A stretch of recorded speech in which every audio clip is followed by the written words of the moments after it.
El entorno político, por evitar ser perjudicado con la ley de detención preliminar, sigue pateando la pelota. Y está con nosotros aquí en los estudios Estefano Miranda, que es abogado penalista. ¿Cómo estás, Estefano? Gracias por venir. Gracias, Jesús. Buenas noches. Bueno, no sé, o sea, esto es en realidad importarles muy poco, ¿no? La lucha contra la delincuencia y actuar en función de sus propios intereses. Es una vergüenza que el Congreso no se sume a esta lucha frontal contra la delincuencia. Podemos haber observado esta ley de la detención preliminar por los ciertos abusos y excesos que pudo haber tenido, pero el Congreso y la ciudadanía, Jesús, tienen que entender que la detención preliminar es y será un mecanismo idóneo para las investigaciones contra la lucha de organizaciones criminales. Tanto es así, Jesús, que la DIRANDRO, los grupos especiales que tiene la policía, y tengo conocimiento de uno, ha sido denunciado por abuso de autoridad porque intervinieron al líder de una organización criminal por tráfico ilícito de drogas, pero que no se encontraba por flagrancia, pero que tuvieron que detenerlo porque se iba a dar a la fuga. O sea, y ellos forzaron la figura de detenerlos por flagrancia. Este señor contrata un abogado, presenta un habeas corpus, no tiene los requisitos de la flagrancia, el juez ordena fundada su demanda, que le den libertad. Ya, pero, a ver, en este tipo de situaciones, por ejemplo, el Poder Judicial incluso ha tratado de interpretar la norma, ¿no es cierto?, para no afectar justamente este tipo de situaciones. O sea, en realidad lo que ha pasado aquí es que se ha dejado al libre albedrío de los jueces para que decidan en función a lo que ellos crean conveniente, ¿no? Hay algunos que se arriesgan a no aplicar justamente esto y otros que, bueno... El control difuso. Claro, exacto. Pero cuando existe difuso, ¿no? hechos de corrupción, Jesús, el control difuso no existe para los jueces. Y no, justamente, no solamente temas de corrupción, sino delitos probados. Porque, pero justamente claro, voy a eso. Si tú tienes ubicado a un cabecilla de una organización criminal... No lo puedes detener. Pues a eso vamos justamente, ¿no? Le tienes que tocar la puerta y notificarle y decirle que está en una investigación. ¿Qué persona en su sano juicio va a ir a mostrar su celular y las herramientas que se necesitan para recopilar el hecho? Por eso digo, ¿qué está pasando para que el Congreso no lo ponga en el Pleno este tema tan importante que es la detención preliminar? Bueno, lo que está pasando de fondo es que a ellos también les tocaría en algún momento. Exacto. Ahí vamos a entender. La realidad esto, es ¿no? que tienen tanto miedo, que hay tantas investigaciones en la mochila, que no vamos a aprobar la detención preliminar hasta tener el control. Si no tenemos el control, vamos a seguir pateando la pelota de la detención preliminar porque nos va a caer a nosotros y a nuestro entorno. Y a los primeros que van a salir deteniendo es a nosotros. Por lo tanto, sigamos pateando la pelota, pero realmente, Jesús, las organizaciones criminales nos están comiendo con todo. Sí, por supuesto. Y la policía no solo puede detener por flagrancia delictiva. Mira, esto que ha pasado en Mesa Redonda, ¿no?, donde se ha producido un incendio, hoy se tiene mayor conocimiento de que hay organizaciones criminales dedicadas a la extorsión que están tratando, ¿no?, de amedrentar más a los comerciantes, y si no lo hacen, pues generan este tipo de situaciones. Yo sé que la investigación está apuntando justamente a este tema, que esto ha sido motivado, ha sido premeditado. Entonces, ¿cómo actúas, no? Si es que no tienes los mecanismos, o sea, si eres justicia, ¿no? Todos los días podemos presentar detenidos por hurtos de celular, arrebatos de celular. Pero Jesús, la lucha frontal contra la delincuencia organizada es justamente que estos criminales y estos políticos que tenemos tienen abogados. ¿Y qué les dice el abogado? No hay detención preliminar. Por lo tanto, siguen en el mundo del Lampa ante un hecho de impunidad. Y no hacemos nada. Acabamos de tener un incendio que al parecer presuntamente sería hechos de extorsión. ¿El policía puede detenerlos habiendo sucedido este hecho hace 2 días, Jesús? No. La fiscalía no le va a pedir prisión preventiva porque no tiene elementos de convicción. Claro, por lo tanto, lo puedes el delincuente... detener, para que el público entienda, ¿no? Tú lo puedes detener cuando está prendiendo el cerillo y lo está lanzando, ¿no es cierto? Ahí, o dentro de las 24 horas. Pero nadie se va a exponer, ningún delincuente se va a exponer justamente a mostrarse cuando está desarrollando el acto delictivo. Pues y esos son los delitos. Sería estúpido, ¿no? Y esos son los que tenemos hasta ahora. Pero los verdaderos delincuentes, y eso no lo quiere entender el Congreso, se hacen con la detención preliminar. Yo estaba hablando con Walter Albán hace tan solo unos minutos, lo convocamos para hablar sobre el primer año de Gustavo Adriancén en el gabinete ministerial, pero al final nos pareció lo mínimo, ¿no? O sea, porque claro, ya ¿a qué apunta Gustavo Adriancén a mantenerse ahí vegetando, ¿no?, dentro del gabinete, siendo prácticamente desautorizado por la propia presidenta? Pero Claro, lo convocamos y dentro de la conversación salió esto de que este no es un tema solamente del Congreso de la República, porque el Ejecutivo también ha tenido su propio rol, ¿no es cierto? Al, por ejemplo, observar la restitución de la norma. Lo observa. Y lo observa ¿por qué? Porque el contexto no lo estaba favoreciendo, porque en ese momento quien hace el trabajo de Gustavo Adriansen, que es el actual vocero, entre comillas, presidencial, también lo iban a allanar, ¿no es cierto?, por el caso de Caliwarma, ¿no? Justamente. Bueno, lo llegan a allanar, pero no se lo... No el lo- entorno político, no hay tan preventiva en su el contra. entorno político, por evitar ser perjudicado con la ley de detención preliminar, sigue pateando la pelota. El Ejecutivo observó con la finalidad de que el Congreso observe. Y no puede ser posible que hoy en el Pleno se discuta otros temas y no se discuta la restitución de la detención preliminar. Esto ya no se puede permitir. A ver, Realmente, desde ningún punto de habría vista. que hacer un pequeño recordaris de lo que se ha votado el día de hoy en el Congreso de la República. Su Congreso, el Congreso que ustedes pagan, que todos pagamos con nuestros impuestos y que está haciendo lo que le da la gana en ese sentido. El Pleno del Congreso archivó la moción de censura contra Saguana, ¿no? Contra el presidente del Congreso por este viaje a China, dejando al Congreso en medio de una crisis Así es. reputacional, ¿no? Porque eso fue finalmente reputacional. Eso es lo que pasó en el Congreso de la República. Luego el Pleno del Congreso aprueba restituir la firma de Alberto Fujimori en la Constitución de 1993. O sea, es un acto de reivindicación que solamente le interesa al Fujimorismo posiblemente y a quienes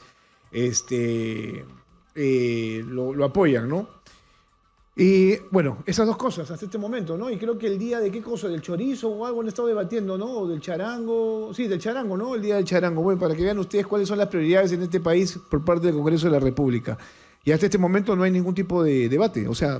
Podemos pensar diferente, podemos tener diferentes Dime. ideologías, Jesús, pero la realidad es única. La detención preliminar tiene que volver, pero de una manera Pero ahora, inmediata. ¿cómo vuelve? Porque se han hecho modificaciones luego de haber sido eliminada.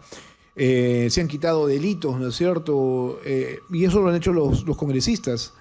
Justamente el Ejecutivo hace la observación de quitarle los delitos de cuellos blancos, o sea, Así es. los delitos de corrupción de funcionarios.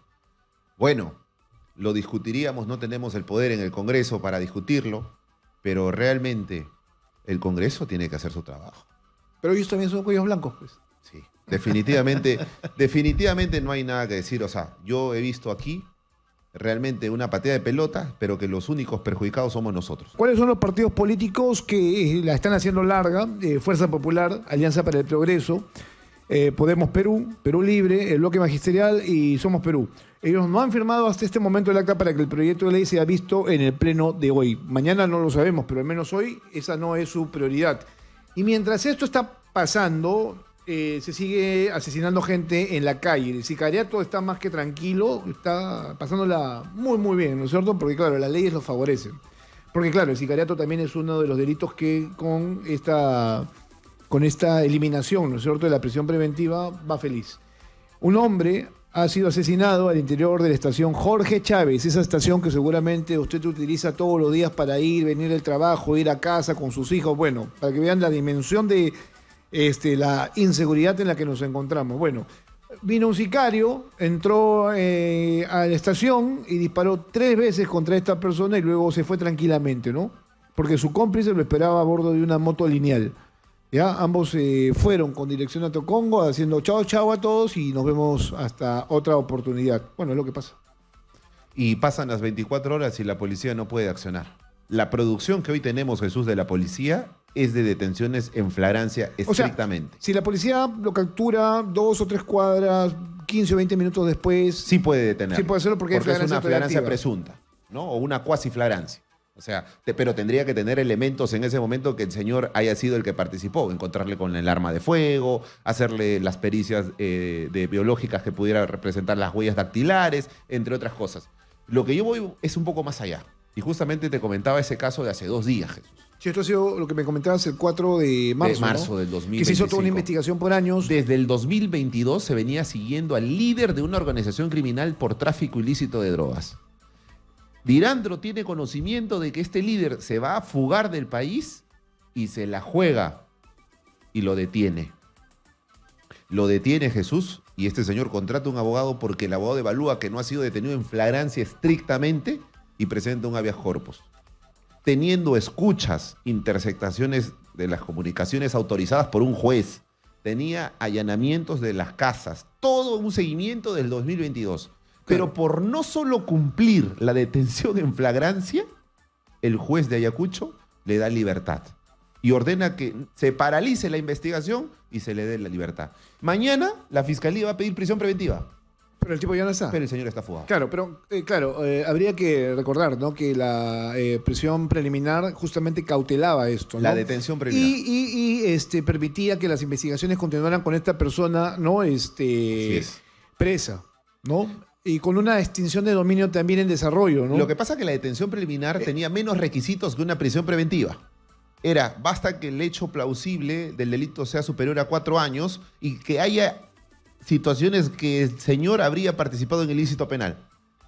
Tenían las escuchas, las intercepciones telefónicas. Bueno, todo esto ya, obviamente... Lo pudo haber pedido la detención preliminar. Todo esto que se hizo ya no... La ya no Dirandro sirve, ¿no? ha estado esperando octubre, noviembre, diciembre, enero, que es el problema que hay hoy ahorita en el Congreso, el Ejecutivo de la detención preliminar lo solucione. Ahora, pero nada nos garantiza que se produzca un nuevo entrampamiento. ¿Por qué se los comento en este sentido? Porque claro, el Congreso puede tomar en este momento, por ejemplo, decidir debatir y aprueban la restitución de la Detención preliminar. De la detención preliminar, ¿no? En casos de no flagrancia.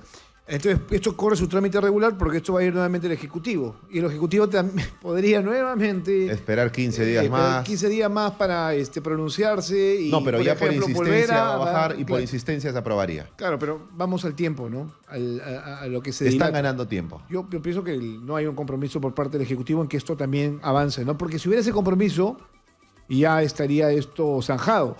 Te lo digo porque yo conversé con Eduardo Arana, ministro de Justicia, que vino aquí exitoso, y le digo, ya, ok, y ya estaba esto prácticamente, se había revertido en el Congreso. Entonces, lo único que faltaba es que el documento llegara a Palacio de Gobierno, ¿no? Y luego a su despacho, porque él tenía que hacer las observaciones pertinentes. Subsanar. Y me acuerdo que Eduardo me comentaba, bueno, ni bien llega el documento, llega a mi despacho, yo automáticamente digo que sí, y va, ¿no? Pero mira, pasaron los días, lo estiraron todo lo que pudieron y al final no decidieron nada. Y hasta el día de hoy seguimos. Y te lo digo porque lo conversé directamente con Eduardo Arana. Tengo un video que grabé con él sobre este tipo de situaciones y al final su palabra, pues obviamente como que no fue cumplida del todo, ¿no? Es que está clara la premisa, Jesús. Los primeros perjudicados de aprobarse la detención preliminar van a ser el Congreso y su entorno. Esa es una de las tantas figuras que se han venido afectando a lo largo de estos meses, ¿no es cierto? Del año pasado hubo todo un ejercicio, ¿no?, de poder por parte del Congreso para reducir las capacidades de la Fiscalía, en este caso que es la autora de la acción penal. Te lo comento porque también está en debate este tema de la extinción de dominio, ¿no?, que es un tema también importantísimo. Yo sí creo que la extinción de dominio es una ley que es una lucha frontal contra la delincuencia.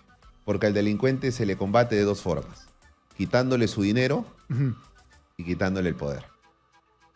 Y si la ley de extinción de dominio en Colombia ha servido, el cártel de Cali, el cártel de Medellín, la ley de extinción de dominio tiene un estudio exhaustivo. Claro, lo que se busca ahí es ahorcar lo más que se pueda las cautelar. capacidades. Te Bueno, quito, yo te estoy haciendo es cierto, un símil, ¿no? te quito tu casa, ahogarlo, pero te quito tus cuentas con las cuales tú podías disponer del aparato económico y corromper, te quito todo lo que tú puedas y tú defiéndete. Pero claro, está el derecho de propiedad, el derecho de la presunción de inocencia, si no se ha demostrado que él ha participado en una actividad ilícita, por lo tanto, debería seguir funcionando. Eso es cuando pensamos en derechos a los que están investigados, lo que es nuestro Código Procesal Penal. Pero si realmente queremos una lucha seria, frontal, ¿cierto? Porque el que trabaja bien tiene todo declarado. No puede ser que de la noche a la mañana aparezcas ganando millones de soles. Eso está clarísimo. Entonces, yo creo que los congresistas, y esto nos llama la atención para una futura elección, debemos saber elegir. Bueno, ya tienes un Congreso para el 2026 distinto, con bicameralidad. Yo no sé qué tan bueno sea en realidad, porque se habla de que cuando tienes dos cámaras hay un más barreras, más reflexivo, ¿no? Y más barreras son, ¿no? Más barreras. Primero tienes que negociar en el primero y para que pase el filtro al segundo. O sea, y es justa una de las razones por qué en el 93 el tema de la disolución del Congreso, para evitar justamente las barreras. Claro, porque claro. Qué contradictorio, ¿no? En ese entonces el fujimorismo decía que la bicameralidad era una Bueno, barrera burocrática. por eso lo cierran, ¿no es cierto? Exacto. Y hoy están de acuerdo con la bicameralidad, ¿cierto? O Claro, sea, pero hoy tienen otras facultades, pues, ¿no? Obviamente ya tienen un maniqueo y un control mucho más claro del Congreso de la y República. que quieren ¿no? seguir teniéndolo. Aquel Congreso era, digamos, más restrictivo, ¿no?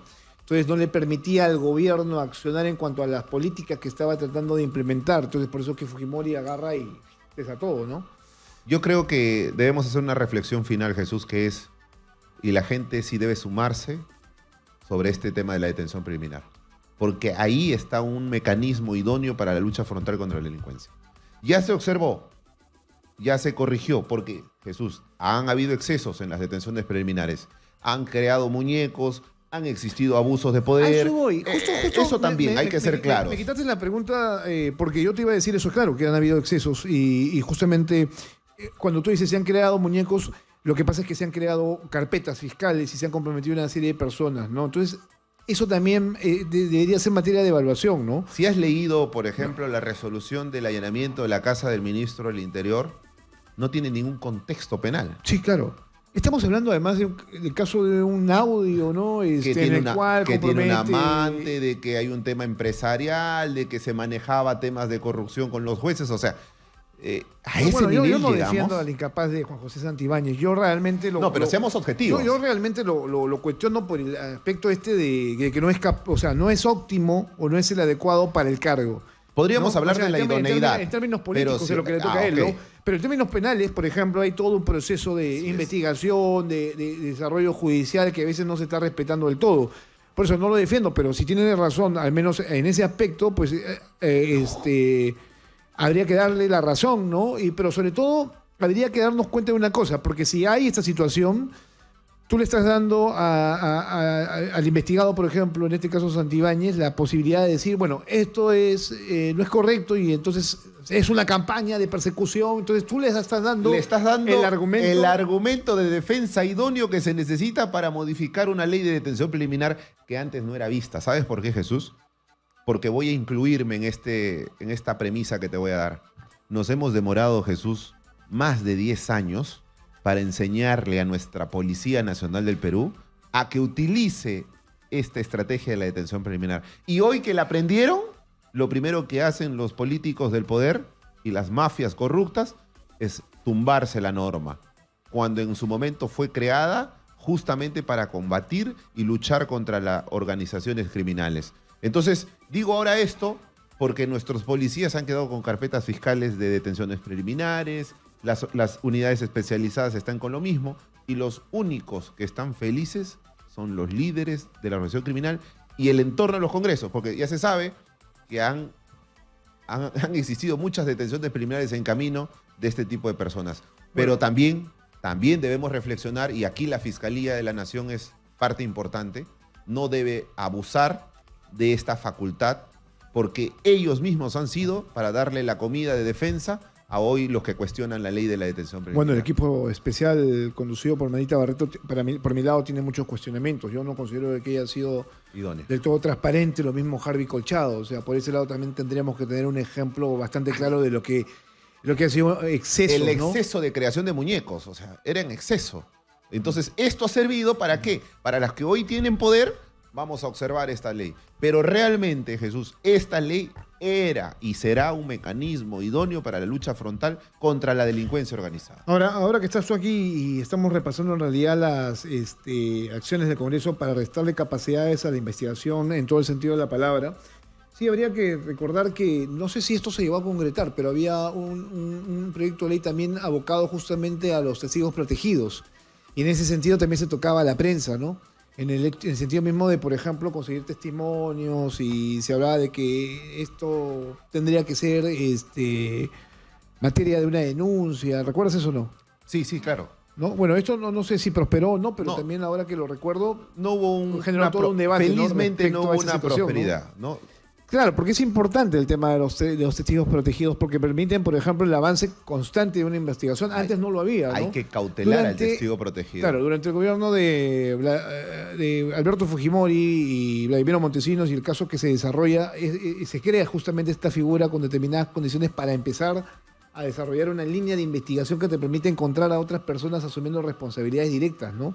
Claro, y la Es idea era distinto al testigo colaborador eficaz, protegido, ¿no? el primero que cantaba, ese era el beneficiado y el rey, claro, Matilde Pinchi Pinchi la pasó happy todo el proceso. Todo el proceso, ¿no? Claro, y también el tema de la colaboración eficaz, ¿no? De hecho, que el Estado tiene la obligación, y hasta incluso esto está señalado por el Tribunal Europeo, que hay que garantizar la seguridad del testigo protegido y del colaborador eficaz. Porque si realmente el colaborador eficaz, pero ojo, acá hay un tema, Jesús. Los colaboradores eficaces de nuestro país, no sé qué tan colaboradores eficaces. Hay algunos que también se suman justamente a la construcción de estos muñecos que hemos estado viendo en los últimos, Exacto. en los últimos años, ¿no? Y que fueron utilizados hasta incluso para ese momento destituir presidentes. Y que hoy no sabemos exactamente dónde están. Bueno, tú te estás refiriendo a Marrufo seguramente. Marrufo. ¿No? Que ya está en su casa tranquilamente. Villaverde, Karelin López, Samir Villaverde. ¿Dónde están los vouchers, las transferencias al presidente Pedro Castillo? El gordito este que era mano derecha de Pedro Castillo, el que le encontraron el dólares secretario. en el baño, no me acuerdo cómo se llama. El secretario, no me acuerdo. Bruno Pacheco. Bruno ¿no? Pacheco, el secretario. ¿No? ¿Dónde están ahora, no? Karelin, por cierto, está disfrutando de la vida en cumpleaños de amigas, o sea, la está pasando chévere Karelin, ¿no? Para que vean más o menos cómo se manejan las cosas. Ese es el exceso que ha servido hoy para el Congreso y para los que han observado las diferentes normas, justamente porque el propio Ministerio Público dejó de ser objetivo, violando el artículo 4 del título preliminar del Código Procesal Penal, ¿no? Bueno, vamos a ver en todo caso qué se produce en las próximas horas, aunque creo que hoy cierran ya el pleno y el jueves ya veremos si es que se toman el tiempo para incluirlo, ¿no? Todo depende además, Junta de Portavoces tiene que ponerse de acuerdo en ese sentido, ¿no? Pero también es que en el Congreso hubo una salida, creo que la Chabelita se fue a otro lado y desconfiguró la cosa, entonces... Bueno, no sé, ya son cosas que ellos finalmente... Pero sí es importante, la sociedad sí tiene que reflexionar, ¿no? Al menos, no sé, compartir, empezar a tuitear sobre este tema, pero la ciudadanía tiene que sumarse a este pedido de que la detención... Las redes sociales estamos llenos de troles, sí, pues. Que la verdad ya son... cansan, ¿no es cierto?, en cuanto a sus defensas así beligerantes. Gracias, Estefano. Jesús, a tu... Estefano Miranda con nosotros hoy, abogado penalista.